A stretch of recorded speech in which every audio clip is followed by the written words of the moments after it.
ఇప్పుడు మొదట నీకు ఒకటి అర్థం కావాలి, దేవుడు నిన్ను ప్రేమిస్తున్నాడు. ఎంత ప్రేమిస్తున్నాడు అది నువ్వు ఎంతని చెప్పలేవు. దేవుడు నిన్ను గమనిస్తూ ఉన్నాడు. ఎప్పుడెప్పుడు గమనిస్తున్నాడు నువ్వు చెప్పాలి, ఎనీ టైం. దేవుడు నీ కోసం అన్నీ సిద్ధపరిచాడు. ఎప్పుడు సిద్ధపరిచాడు నువ్వు చెప్పాలి, జగత్తు పునాది వెయ్యబడక మునుపే.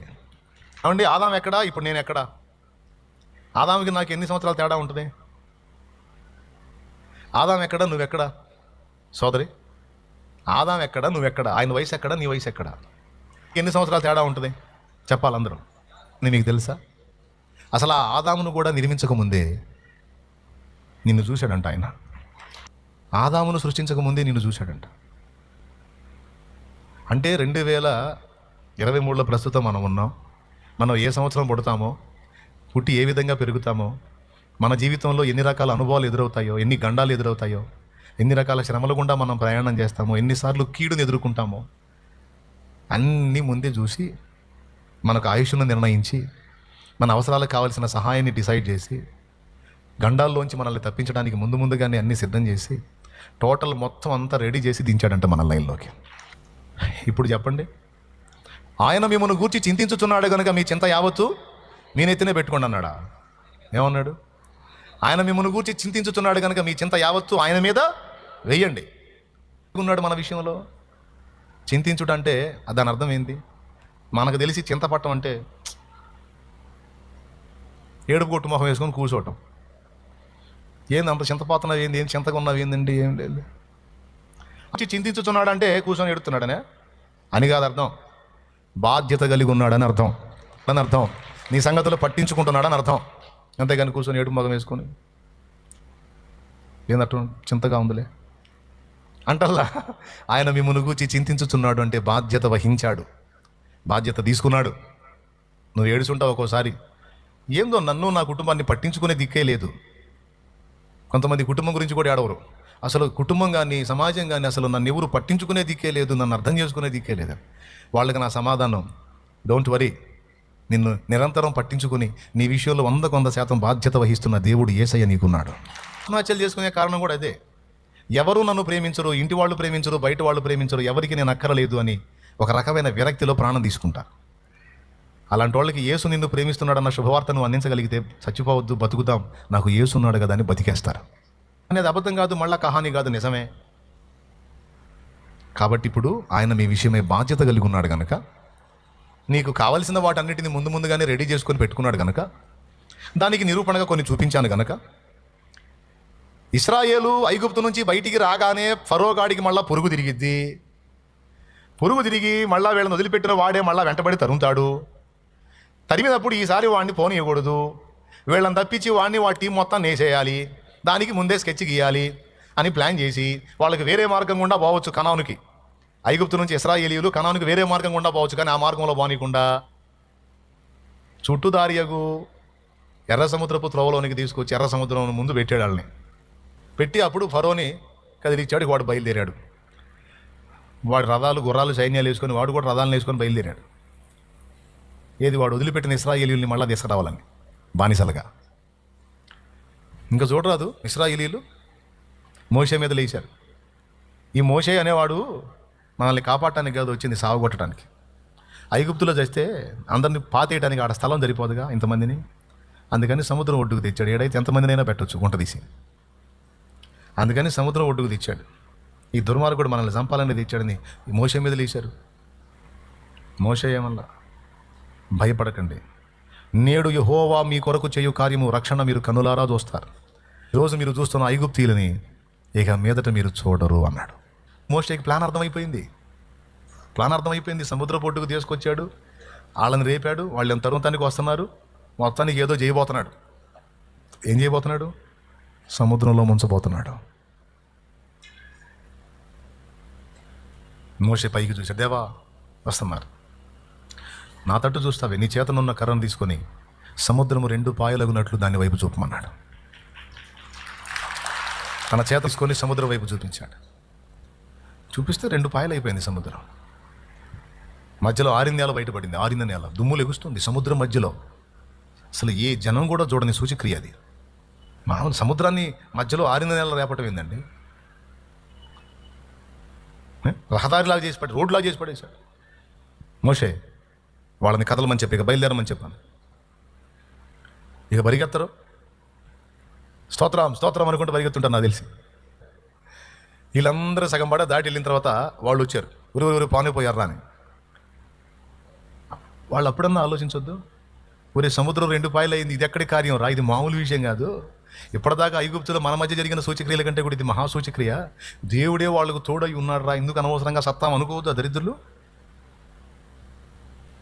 ఒరే పోయ అన్నట్టుగా ఉంది, వెంటబడ్డారు. వాళ్ళేమో ఆ దరికి ఎక్కారు, వీళ్ళేమో నడి సముద్రంలో ఉన్నారు. అదిగో అది వాళ్ళే అది వెళ్ళిపోతున్నారు, ఇశ్రాయేల్ సమాజం దాటి వెళ్ళిపోతున్నారు. చూడండి ఆ సన్నివేశం చూడండి. అది 2 పక్కల పాయలు డివైడ్ అయిపోయింది సముద్రం. ఇప్పుడు ఆ సూచక్రియ చూసేనా ఆగొద్దు వాళ్ళు. అదిగో దూకారు మొత్తం. ఇప్పుడు వీళ్ళందరూ ఆ దరికి చేరతారు. ఫరో సైన్యం బాగా నడి సముద్రానికి వస్తారు, బాగా వైనంగా చావటానికి. చూడండి, అందరూ దరికి చేరిన తర్వాత ఇప్పుడు మోషేతో మళ్ళీ దేవుడు మాట్లాడతాడు. నీ చేతనున్న ఉన్న కర్రను సముద్రం వైపు చూపి అవి 2 తిరిగి కలుసుకున్నట్లు ఆజ్ఞాపించమంటాడు. మొత్తం చేరారు, వీళ్ళు బాగా మధ్యలోకి వచ్చారు. ఇది రియల్గా జరిగిన విషయం అండి. ఇది బైబిల్ చెప్పిన సత్యం, నగ్న సత్యం. ఏ జనము ఎదుట చేయబడని సూచక్రియలను ఆ జనము ఎదుట నేను చేశాను. అది మొత్తం చేరారు ఒడ్డుకి. ఇప్పుడు చూడు,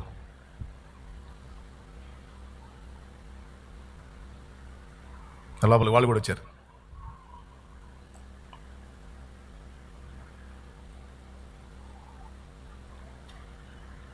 అది దారి. ప్రార్థన చేస్తున్నాడు, దేవా ఇక చూసుకోయా.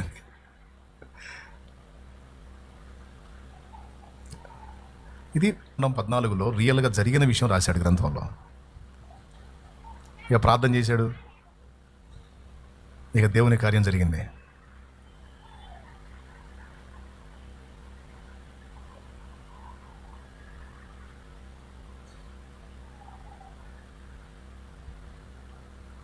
ఇప్పుడు అది మొత్తం కలిసిపోతూ ఉంది, అది 2 పాయలు కలిసిపోతూ ఉన్నాయి, మధ్యలో సైన్యం మునిగిపోతూ ఉంది. Total close. ఎర్ర సముద్రము నీ ఆజ్ఞ మేరకు రహదారిగా మారగా, ఎర్ర సముద్రము నీ. దీనికి ప్లాన్ వీళ్ళు చేశారా, దేవుడు చేశాడా?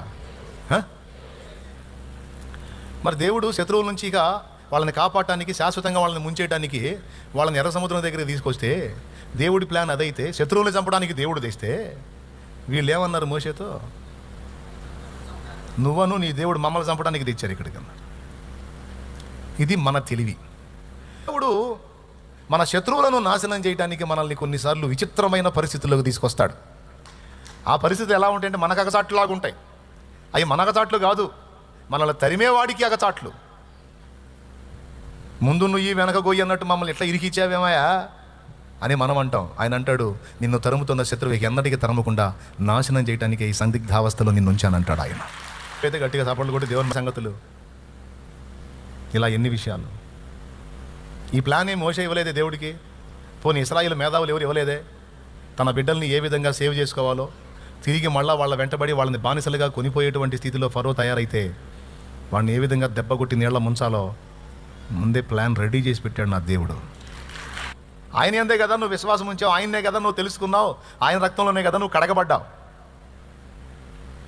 మరి తన ప్రజల విషయంలో అంత పట్టింపు కలిగిన దేవుడు వారి విషయంలో ముందుగానే హామాను అనేవాడు ఇశ్రాయేలు జనాంగం మొత్తాన్ని నాశనం చేయడానికి స్కెచ్ గీస్తాడని ముందే తెలిసి ఎస్తేర్ను రాణించేశాడు. అయిపోయింది రూతుది. యవన ప్రాయంలో భర్తను కోల్పోయింది, జీవితం ఇక శూన్యం. అత్తే తల్లి, ఇక చాలు ఈ జీవితం అనుకుంది. కానీ అత్తమ్మ నమ్మిన దేవుడు యేసయ్య. నీ దేవుడే నా దేవుడత్త, ఈ మోయాబు దేవతలతో నాకు సంబంధం లేదు, నీవు నమ్మిన ఆ ప్రభువునే నేను నమ్ముతాను, నీవు మృతి పొందు చోట నేను మృతి పొందుతాను, ఇక నువ్వు నాకు అత్తవి కాదు అమ్మవని వెంటబడింది. ఇలాంటి నిర్ణయం రూతు చేస్తుందని ముందే ఎరిగిన దేవుడు రూతుకు ఒక మంచి లైఫ్ని అక్కడ బోయోజు ద్వారా సిద్ధపరిచి యేసుక్రీస్తు వంశావళిలో రూతు కూడా మెన్షన్ అయ్యేటట్టు చేశాడు ఆయన. ఆ నీతి ప్రవర్తనను బట్టి. ఇదంతా రూతు ప్లాన్ వేసుకొని చేసిందా? పోనీ నయం ఏమన్నా ప్లాన్ వేసిందా? పోనీ బోయోజు ఏమన్నా ప్లాన్ వేసాడా? ఎవరిది? అందుకే బైబిల్లో బోల్డ్ ఉన్నాయని చెప్పాను నేను. ఇప్పుడు దీని అంతటిని బట్టి మీకేం అర్థమవుతుంది? ఇంకా సుదీర్ఘ ప్రసంగం ఏం అవసరంలా. నిన్ను ప్రేమించే దేవుడు ఎప్పటికీ ఏమేమి కావాలో, ఏ స్థితిలో ఏది అందాలో, ఏ విధంగా ఎక్కడ ఏ ఘట్టంలో నిన్ను సేవ్ చేసుకోవాలో ఆయనకి బాగా తెలుసు. ఆయనకి తెలుసు. ప్రార్థించకుండా ఉండకూడదు. నువ్వు ప్రార్థించాలి, దేవుణ్ణి అడగాలి. అదే నీ పని.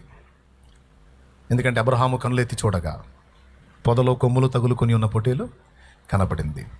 అలాగే మోషే చేతులు పైకెత్తి దేవా ఏం చేయాలనగా సముద్రం 2 పాయలై దారిచ్చింది.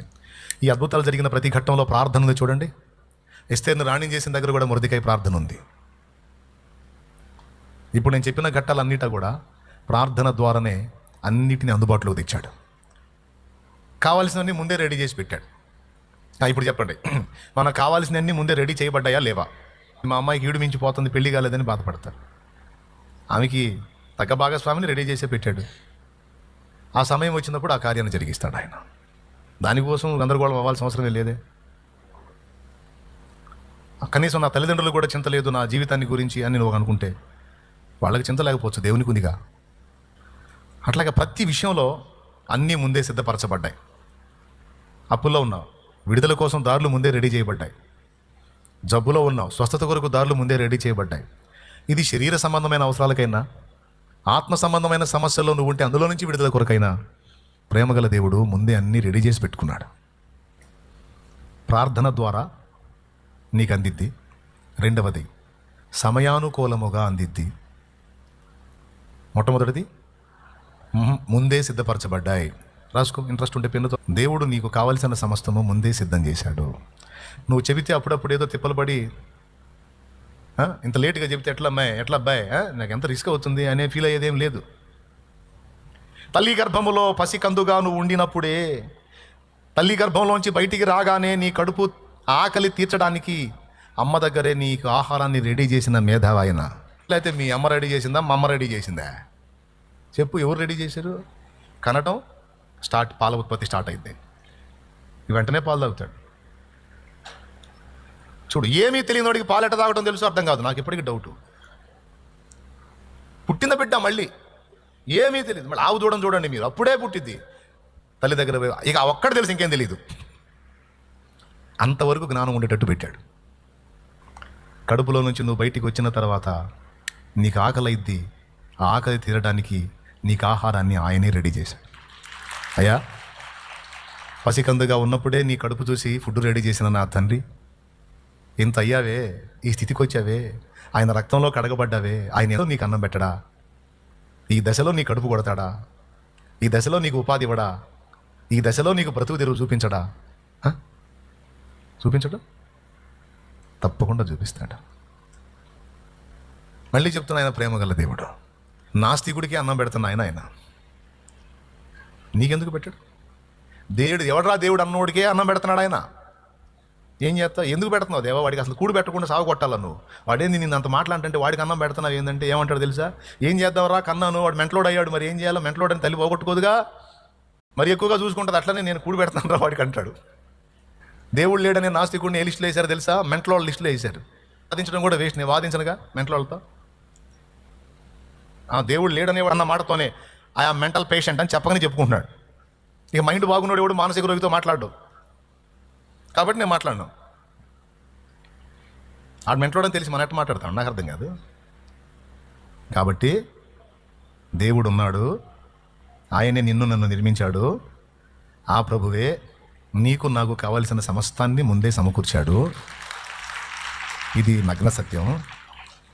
దేవుడిని ఎరగని నాస్తికుడికి సైతం అన్నం పెట్టే నా తండ్రి, దేవుడిని ఎరిగి ఆయన్ని ప్రేమించి సేవించి గోజాడుతున్న నీకు మరి నిశ్చయముగా సహాయం చేస్తాడు. Don't worry. ఎంతమంది ఈ మాట తీసుకున్నారు? నాకు క్లియర్గా అర్థమైంది. ఇక నాకు టెన్షన్ లేదు, చాలా వందనాలంటే ప్రశాంతంగా ముగిస్తా. ఫస్ట్ పాయింట్ చెప్పా, అన్నీ రెడీ చేయబడ్డాయి. ఒకటి షరతు, ప్రార్థించు. రెండవ షరతు, దేవుని బిడ్డగా నువ్వు ఉన్నావు గనుక ఆయన స్వస్థత, ఆయన సహాయము, ఆయన దీవెన, ఆయన సమృద్ధి, ఆయన అసహించుకునే పాపమును విసర్జించు. ఇది పథ్యం. పాపమేమో పథ్యం. పాపమేమో పథ్యం అండి. మనకి పసికెర్లోడికి పథ్యాలు ఉంటాయే, అర్థమైందా? పసికెర్లు వచ్చినోడికి పథ్యాలు ఉంటాయా ఉండవా? ఏది పెడితే తినొచ్చా? తింటే తినకూడదు, చాలా ఉండేలే. పసికెర్లు అయిన వాడికి పథ్యాలు ఉన్నట్టు క్రీస్తు బిడ్డలంగా మనకు పథ్యం ఏంటో తెలుసా? మనకేం 14 పథ్యాలు లేవు, ఒకటే పథ్యం. పాపమును విసర్జించటమే మన పథ్యం. పోకూడదు. ఏది పాపమో ఎందుకు పాపమో నీకు తెలుసు, నీ మనసాక్షికి తెలుసు. అదొక్కటి చూసుకో జాగ్రత్తగా. డైరెక్ట్గా చెబుతున్నా, ఎగస్ట్రా చూసుకో. ఇంకా అర్థం కాకపోతే నేను చేయగలిగింది ఏం లేదు. ఎగస్ట్రాలంటే ఏంది? తేడా వ్యవహారాలు, ముసుగుల వ్యవహారాలు, అవి మానుకో. అవి నచ్చవు. దేవుణ్ణి ప్రేమిస్తే, దేవుణ్ణి విశ్వసిస్తే, దేవుని యందు భయం నీకుంటే క్యారెక్టర్ని కాపాడుకో. నీ వల్ల కాలేదా ఆ శక్తి దేవుణ్ణి అడుగు. నాకైతే నీకు ఇష్టంగా బతకాలని ఉందయ్యా, ఏ దరిద్ర కొట్టు పని నేను చేయకుండా నాకు బలాన్ని అయ్యా, నాకు శక్తిని అయ్యా. నాకైతే ఇష్టం లేదు చెడిపోయిన పనులు చేయాలని, నాకు ఇష్టం లేదు, నేను అసహించుకుంటున్నా. ఏసయ్యా నీకు ఇష్టం లేదు, నాకు కూడా ఇష్టం లేదు, నాకు వద్దు. నేను నిలబడాలి, నేను పవిత్రంగా ఉండాలి, నాకు బలాన్ని ఇవ్వు అడుగు. ఆయనే శక్తి ఇస్తాడు. మనకు పథ్యమేమో పాపము, మనము చేయవలసినదేమో ప్రార్థన. రెండవది, ప్రార్థనలో అడుగు వాటి నెలను పొందామని నమ్మటం. కొన్నిసార్లు మనం ఒకటి ప్రార్థన చేస్తే ఇంకో జవాబు వచ్చింది, అది కూడా జరిగింది. బదరీ వృక్షం కింద కూర్చొని ఏం ప్రార్థన చేశాడు? ప్రభువా, ఇక ఇంతే చాలును, నా పితరుల కంటే నేనేమన్నా గొప్పోడినా, ఇంతే చాలు, నా ప్రాణం తీసుకో.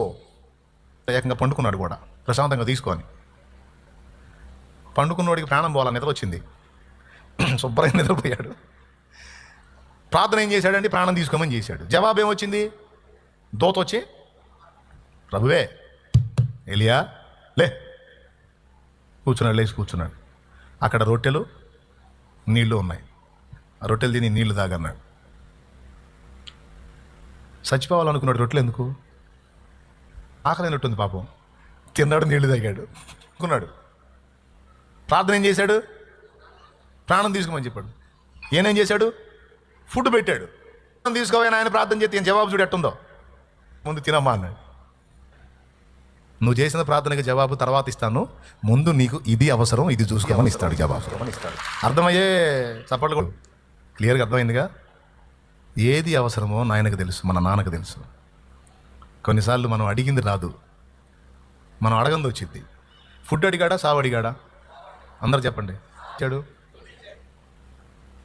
2 సార్లు, ఒకసారి కాదు 2 సార్లు పెట్టాడు. సావు ఇలా శరీరంతోనే అవంతుని పైకి తీసుకున్నాడు. ఏందనుకున్నా మరి? 2 సార్లు రొట్టెలు పెట్టి, ఎలియా లేచి నీ నడుము కట్టుకో, నీ శక్తికి మించిన ప్రయాణం ఉందన్నాడు. ఆ ఆహార బలం, 2 సార్లు తిన్న రొట్టెల బలం 40 రోజులు ఆహారం లేకుండా ప్రయాణం చేశాడు. 2 సార్లు తిన్నాడు రొట్టెలో. ఆ బలంతో 40 దినములు 40 దివారాత్రములు ప్రయాణం చేశాడు. ప్రియమైన బిడ్డలారా, నేను అడిగింది రాదు, వేరే వేరే ఏమో ఏంటంటే అవి అవసరం. నువ్వు అడిగిన దానికి టైం ఉండొచ్చు, లేకపోతే పనికి మాలింది అడిగి ఉండొచ్చు, అది నీ కొంపే ముంచవచ్చు. కాబట్టి నువ్వు ఒక్కోసారి ఒకటి అడిగితే ఒకటి వచ్చింది. ఎందుకు ఇలా వచ్చింది అనొద్దు. ఎందుకంటే నిన్ను ప్రేమించే తండ్రి నీకేది క్షేమమో ఎరిగి నీకు సహాయం చేస్తాడు. అడిగింది ఇస్తాడు. కొన్నిసార్లు నువ్వు అడిగింది కరెక్ట్గా ఉంటే, యుక్తమైందైతే, నీ క్షేమమైందైతే తప్పకుండా ఇస్తాడు. కొన్నిసార్లు నువ్వు అడిగింది ఒకటైతే ఇంకొకటి వచ్చింది. అయినా సరే నేను అడిగాను, నా తండ్రి ఇస్తాడు. ప్రార్థన ఎప్పుడు చేసినా తప్పకుండా జవాబు పొందుతానని విశ్వసించి చేయాలి. బట్టి ప్రియులారా, ముందే సిద్ధపరిచాడు. తగిన కాలం ముందు అన్నీ నీకు అందేటట్టు చేస్తాడు. ఈ విశ్వాసము గలవారైతే కలవరము, ఆవేదన, కృంగుబాటు, నిరాశ, నిస్పృహ, నిరుత్సాహం దరిచారు. మనం పరిగెత్తితే పొద్దుపోయిద్దాయా? పెద్దగా చెప్పండి. తొందరగా నాకు సాయంత్రం 4 కావాలి అని ఇటు అడ్డం పడి పరిగెత్తి, ఎందుకురా పరిగెత్తుతున్నా, టైం తొందరగా అయిద్దని. అంటే ఎంత కావాలని నీకు టైం? సాయంత్రం 4 కావాలి. 4 కావాలని ఇప్పుడు పరిగెత్తుతున్నాయా?